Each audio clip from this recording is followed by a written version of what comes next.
So, we're going to talk about, of course, the biggest news in the town involving pro basketball. It has to do with Kwame Brown, former center forward, first round pick for the Washington Wizards, and played until 2013, where he averaged 6.6 points, zero point 0.9 rebounds, and playing in a total 607 games in about 7 different teams.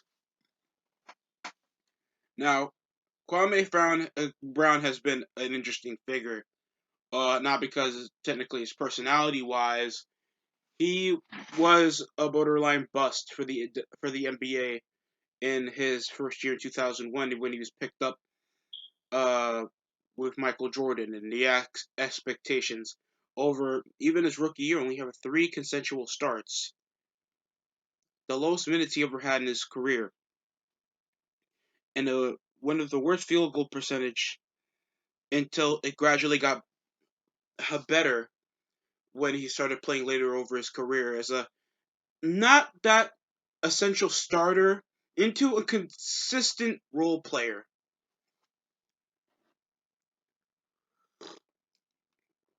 So that's pretty much Kwame Brown's career overly as a nutshell. Now, he's never played for the Miami Heat, so I don't have a problem with. I'm joking, but yeah, Kwame Brown put up a subsequent career for himself. The most he ever played was for the Washington Wizards, and put some dependent to average numbers for the team that would borderline make him a bench player. But it's just his consecutive size and just his experience that gave him such a longevity over with the league in the first place. I mean, how else could you play? Who else do you know that's coming out of the NBA that's even an average round pick, not in the lottery, playing for 7 different teams with a tenure in the NBA marking over a decade? That's incredible, even for an average NBA basketball player. So just the likes of him even being ridiculed, of all because he's not a high profile first round pick. There has been NBA busts over the lottery pick for nearly a century. Since Michael Jordan's draft class, we don't talk about much about the 2013 draft class because Giannis Antetokounmpo was there, but how essentially lacking was that draft class depth wise. 2014 draft class. There's of course weak first round picks. Darko Milicic. Like there is worser players that contributed probably way less or had a lesser shelf life than Kwame Brown. At least Kwame Brown can still have uh essential pickings for a role piece on a team. So even if you're a piece for a team, you're already an important part of it. You don't have to be the biggest superstar in the world. That's not going to happen. Same thing with pro wrestling or any other job. You're not going to be the superstar of it. So how you think Kwame Brown feels being ridiculed and being called shit on live TV for most of his adult life since he was 19 years old? There was a time when Kwame Brown was traded the Los Angeles Lakers with only his 2 year stint, only playing a total of 100 something games, and he was like, "Oh, trade him, trade his ass." He was averaging consistent a, a pretty average record field goal wise and rebound rise, and played the second most games. That's that level of consistency you need over in the big man position, especially how prolific the big man position was back in the 2000s.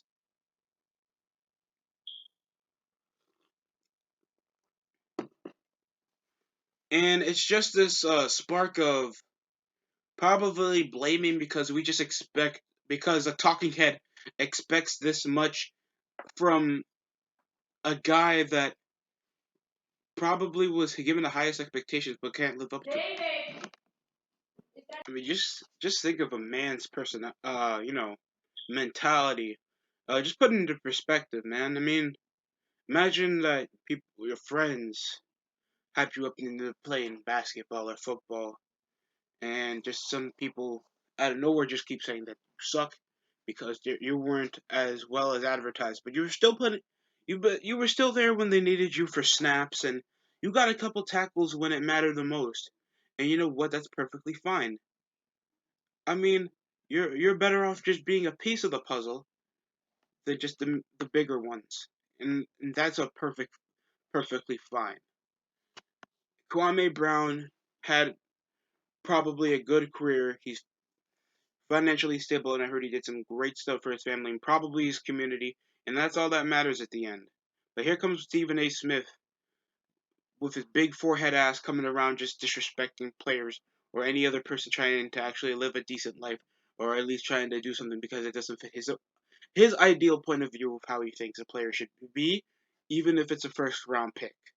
Yeah, probably he did not have the best career for a prodigal first round pick is probably a LeBron James. And I understand that's a setting the standard for anybody that's a big star. But that goes for anybody else in the NBA per se.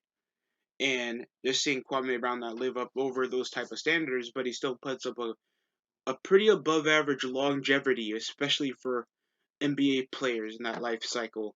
Because usually some of them are 2 to 3, like at least 2 to 3 years until they get stuffed over into the G League with a rarity that they're ever going to be consistently playing basketball unless they have some certain trait that probably gives them a decent life cycle.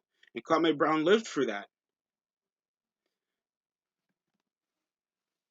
And it comes to Charlemagne the God, many other mediums just putting shit over this guy's name, over sins of his own father, or just disrespecting him overly as a player, all because they didn't live up to your expectations.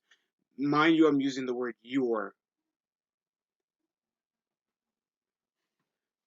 And look, that happens even in the NFL. Not a lot of players always bat 100, bat 1,000. That's never going to happen. Not always going to happen. And just seeing that happen over with Kwame Brown and him finally unleash an outlash. The guy's not even professional. The guy has like even though the man can be vulgar on some of his vids, but don't you think that comes within a bit of understanding? Like, how else are you lashing out to nearly 20 years of ridicule over your work ethic, over some guy that's not even that as athletic or went over that much experience over with the league or not that much of an understanding over with the league or even you as a player, and he ridicules you as a running joke for most of your life.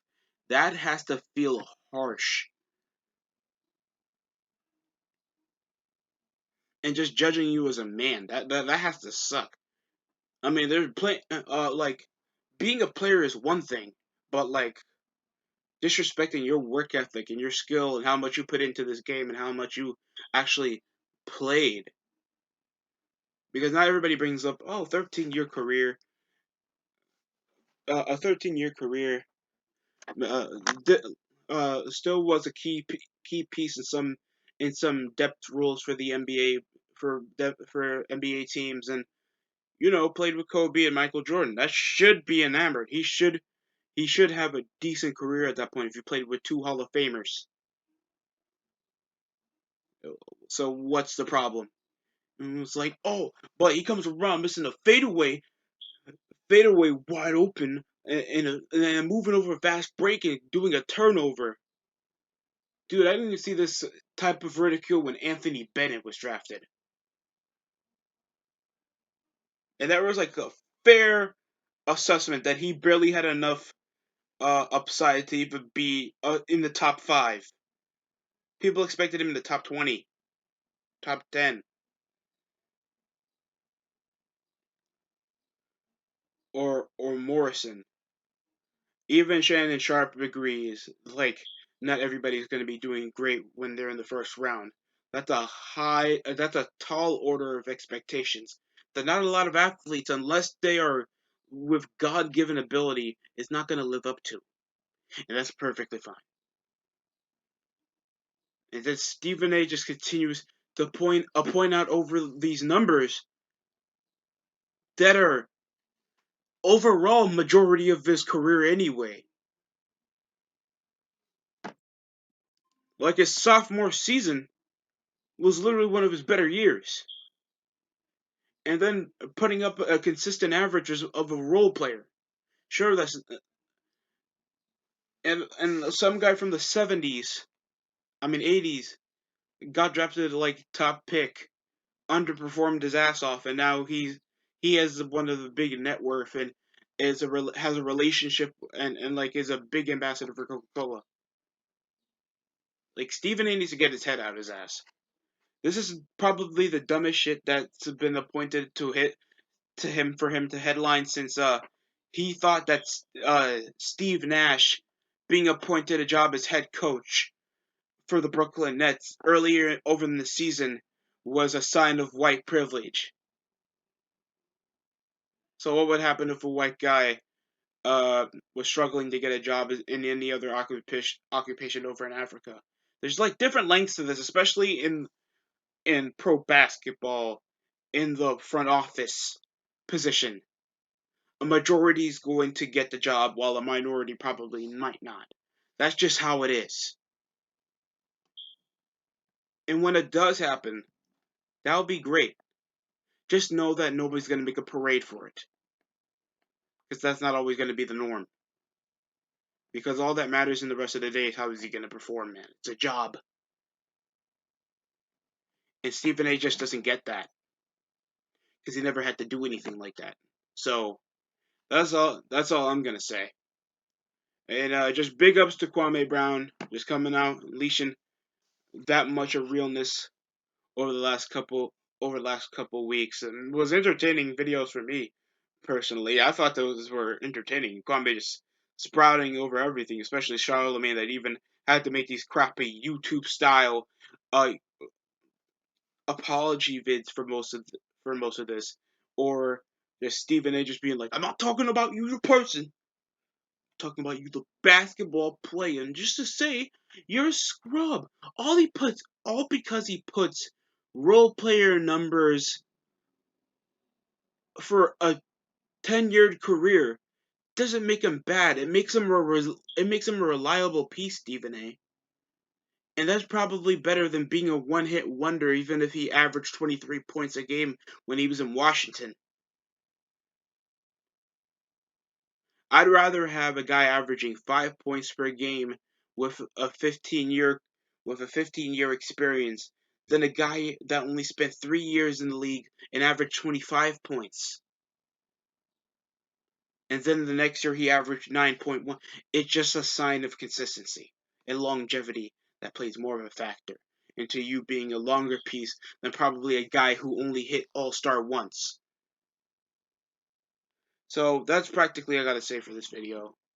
Stephen A, yet again, you show that you're just a talking head piece of shit with a light bulb for a forehead, with no actual journalistic, you know, backing to coming around shitting on a guy like that for so long and just using him as a butt of all jokes because you know you're really not that entertaining of a person.